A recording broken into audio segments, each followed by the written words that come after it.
Let me tell you about the most beautiful girl in our village who thought she was too good for everyone until the day she accidentally married a madman. Yes, you heard that correctly.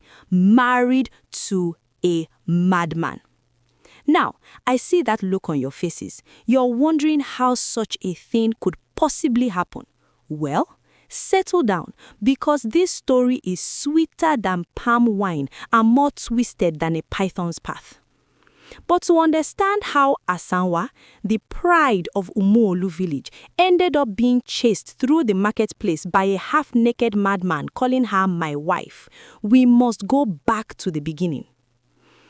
In the bustling village of Umuolu, there lived a young woman named Asanwa, whose beauty was the subject of every moonlight gathering.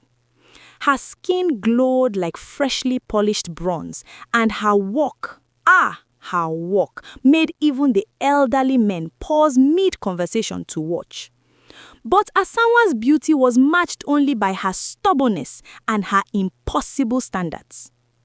I will never, and I mean never, marry a man who counts his yams before sleeping, she would declare to anyone who would listen. I must marry into wealth. I must marry someone of status. I deserve nothing less. Her mother would sigh deeply whenever Asanwa went on these rants. My daughter, pride and empty stomach cannot sleep in the same bed. But Asanwa wasn't listening. Her eyes were fixed on one prize, Uzo, the chief's only son. Uzo was everything: tall, handsome, educated in the city, and wealthy beyond measure. The problem? Uzo didn't even know Asanwa existed.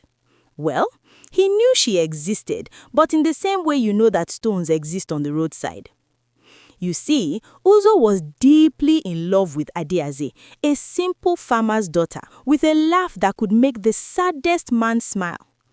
Adiaze wasn't what people called classically beautiful. Her nose was a bit too wide, her teeth had a small gap, and she was as thin as a cassava stick. But Uzo looked at her like she was the sunrise itself. This drove Asanwa absolutely mad. That scarecrow, Asanwa would hiss to her friends, that walking broomstick, how can Uzo choose her over me? Me, look at my face, look at my shape. I'm like a goddess and he's chasing after firewood with legs. Her friends would nod nervously, not wanting to upset her, though they secretly thought Adiaze was rather sweet.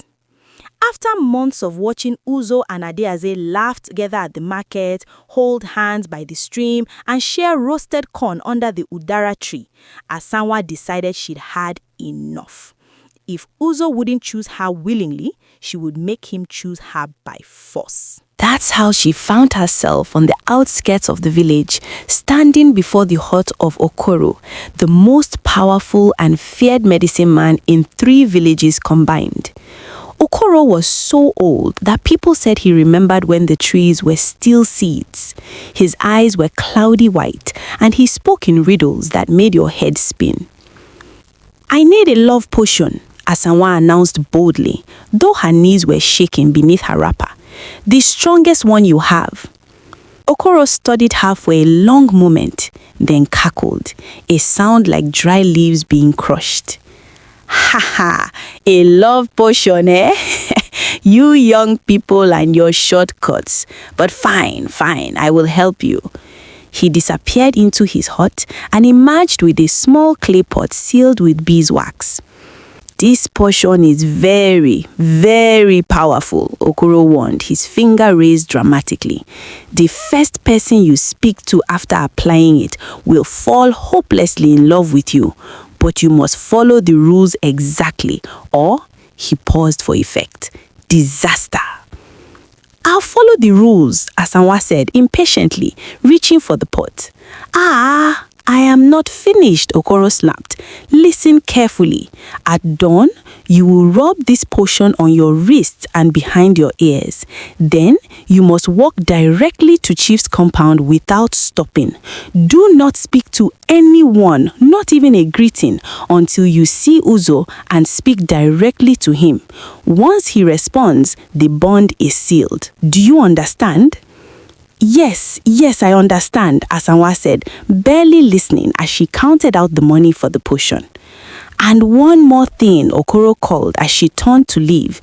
If the wrong person speaks first and you respond, I said I understand, Asanwa shouted back, already halfway down the path. That night, Asanwa could barely sleep. She tossed and turned, imagining Uzuru's face when he finally saw her as the woman of her dreams. She imagined Adeze crying as Uzo rejected her. She imagined her own wedding with the biggest wrapper and gold jewelry that would make every woman in the village jealous. When the first cockcrow pierced the morning silence, Asanwa leaped from her mat. Her hands trembled with excitement as she opened the clay pot. The potion smelled terrible, like rotten eggs mixed with burnt pepper, but she didn't care. She rubbed it on her wrists and behind her ears, just as instructed. Today, she whispered to her reflection in the water bowl, today, my life changes. She quickly stepped out into the early morning mist. The village was still quiet, with only a few traders beginning to set up their stalls. Asanwa walked with purpose, her chin high, her eyes focused straight ahead. "Good morning, Asanwa," called out Mama Nikiru from her pepper store. This girl is now too proud to greet elders," Mama Nikiru muttered. Asanwa's heart pounded as she turned the corner toward the chief's compound. She was so close, just a few more minutes and kapa-kapa-kapa-kapa-kapa. That sound, that dreaded, unmistakable sound. It was Udo, the village madman, shaking his rattle made of bottle caps and running up behind her. Udo was a fixture in the village, a middle-aged man who had lost his mind years ago after eating the wrong mushrooms. He wore nothing but a tattered cloth around his waist and talked to invisible friends. Most people found him harmless, even entertaining. But right now, at this moment, Udo was Asanwa's worst nightmare. "Sister Beauty, Sister Fine, where are you going so early? Going to marry me?" Asanwa clamped her lips shut and kept walking, pretending not to hear. "Why are you not talking? Cat catch your tongue? Rat steal your voice?" Asanwa's jaw hurt from clenching it so tight. "Just ignore him, she chanted in her head. Then Udo did something unforgivable. He reached out and tickled her under her arms. "Leave me alone now," Asanwa shouted, spinning around to face him. The moment the words left her lips, everything changed. The air seemed to shimmer. Birds stopped singing. The morning mist swirled dramatically. Udo's eyes, usually wild and unfocused, suddenly locked onto Asanwa with a clarity that was absolutely terrifying. "My wife," he whispered, and then louder, "My wife!" "What?" Asanwa's blood turned to ice. "My wife! My beautiful wife!" Udo shouted, dropping his rattle and grabbing both her hands. "I have been waiting for you my whole life. We will marry. We will have 10 children. No, 20 children." "Get away from me," Asanwa screamed, trying to yank her hands free, but Udo's grip was surprisingly strong. "Don't be shy, my love." Udo was now trying to hug her. "We must go tell your parents immediately. We must start planning the wedding." Asanwa finally broke free and ran, but Udo chased after her, shouting declarations of love at the top of his lungs. "My wife is running! She's playing hard to get! I love this woman!" By now, the entire village was waking up to the commotion. People came out of their huts to see Asanwa, the proud beauty of the village, being chased by Udo the madman, who was screaming about marriage and babies. Asanwa ran straight to her mother's hut and slammed the door shut. But Udo planted himself outside, serenading her with a made-up song. "Asanwa, my love, beautiful like the moon, we will marry soon, maybe this afternoon." "Mama," Asanwa wailed, "Mama, something terrible has happened." Her mother looked at her daughter's tear-streaked face and the madman singing outside their door and slowly asked, "What did you do?" Through sobs, Asanwa confessed everything: the love potion, the medicine man, the instruction not to speak to anyone, and her catastrophic mistake.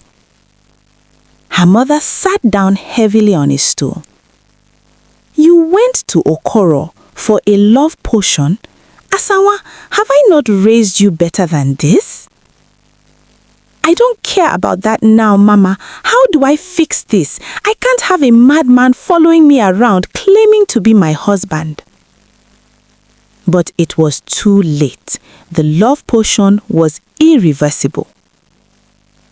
For the next week, Udo followed Asanwa everywhere. When she went to the market, Udo came along, telling every trader, "Don't overcharge my wife. We need to save for our wedding." When she went to fetch water, Udo tried to carry her pot on his head, spilling water everywhere. When she tried to hide in her hut, Udo would sit outside and recite terrible love poems he composed himself. "Roses are red. I don't know what is blue, but Asanwa, my wife, I will always love you." The village found it hilarious. People who used to envy Asanwa's beauty and pride now couldn't help but laugh at her predicament. Even Uzo and Adeaze, now happily engaged, would see Asanwa being followed by her devoted madman and shake their heads sympathetically. "That's what pride and shortcuts bring," the elders would say, clicking their tongues. If you have watched up to this point, please join Ada Storypod family by hitting the subscribe button. Finally, after 2 weeks of torment, Asanwa swallowed every bit of her pride and returned to Okoro's hut. She fell to her knees before the old medicine man. "Please," she begged, "please help me. I'll do anything. I've learnt my lesson." Okoro looked at her for a long moment, his cloudy eyes seeming to see right through her. "Have you really?" "Yes. I was foolish and proud. I wanted something that wasn't meant for me. I tried to manipulate love instead of earning it. I judged Adaise based on looks when she has a beautiful heart. I've been shallow and terrible, and I'm so sorry." Okoro nodded slowly. "Good. Because love potions never work the way people want them to.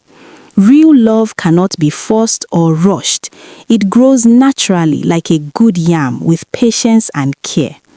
He gave her a bitter herbal drink that would break the spell, but there was a catch. "This will free you from the madman's love," Okoro said, "but it will also take away your vanity. You will remain beautiful, but you will no longer see yourself as better than others. Your pride is the price." "I'll pay it," Asanwa said without hesitation. She gave Udo the antidote disguised in palm wine.